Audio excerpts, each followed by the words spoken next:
Hey, ladies and gentlemen, this is Carmine Sabia for Explain America on YouTube. And folks, Christie is losing his mind.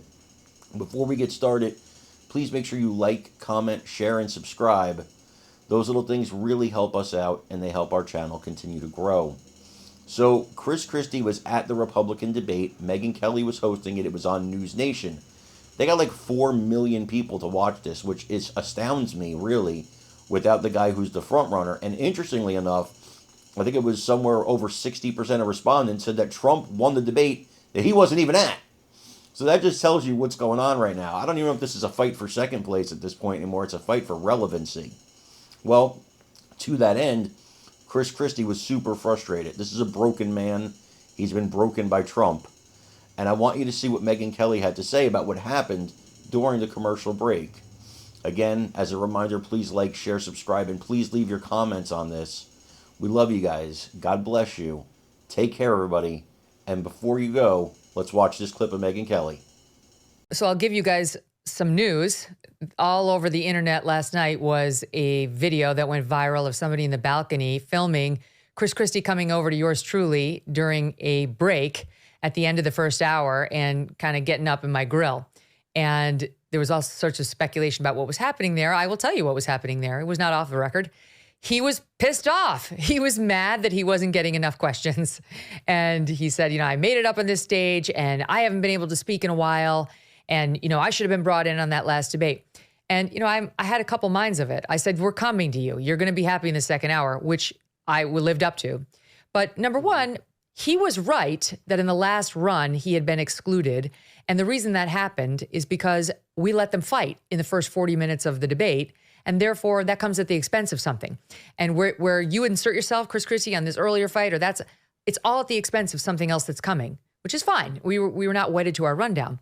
We had like 40 questions going out there. Our goal was to ask 10 of them, in a perfect world. But the producers in the truck have to rejigger the rundown and move. Like our whole Trump block was supposed to be playing much earlier in the show. We had to move it. And anyway, the long and the short of it is the sort of even distribution of questions got mucked up by all the arguing. Having said all that, I knew very well that Christie was going to get asked a Trump question having to do with immigration at the top of the next hour. So it was totally fair to him. And he's polling at 2%. Okay? In no debate ever, and I've now done 6 of them, have we given as many questions to the guy who's at 3% as to the person who's in the lead, at least amongst the candidates on the stage. I'm sorry, Governor Christie. That's the way it is. And all said and done, CNN says this is the timing on the stage. Vivek got 22 minutes, DeSantis 21, Haley 17, Christie 16, and 52 seconds. So he was a half a minute behind Haley, who's tied up there for number 1. So I don't want to hear it, frankly. We did right by him. He got a ton of airtime. That's what he was mad about. I like the guy, but just to break some news on what people are speculating on, Jim, they never like it when they don't get to speak. Yeah.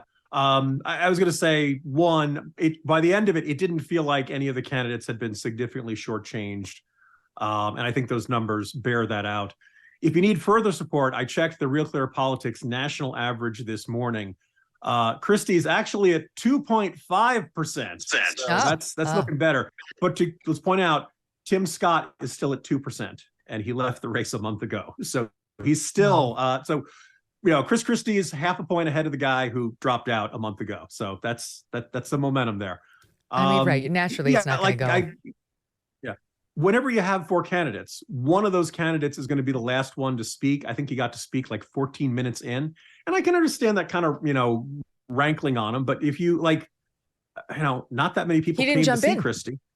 Yeah, he didn't jump in. Others were jumping in and I was allowing it. It's like, you can lead the horse to water, but he didn't. And I said, hey, I see you over there. We're coming to you, but good stuff's happening here.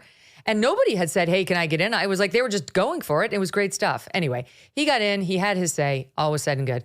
Said and done, and it was good. And he and I think, are fine. He left the debate hall seemingly unhappy. He gave an interview to Dana Bash on CNN, and he seemed rather angry. In fact, we have some of that. It's SOT 16. He was most unhappy with Vivek Ramaswamy. Here it is. I think Vivek does have a woman problem. I do think he insults women's basic intelligence. He's done it over and over and over again.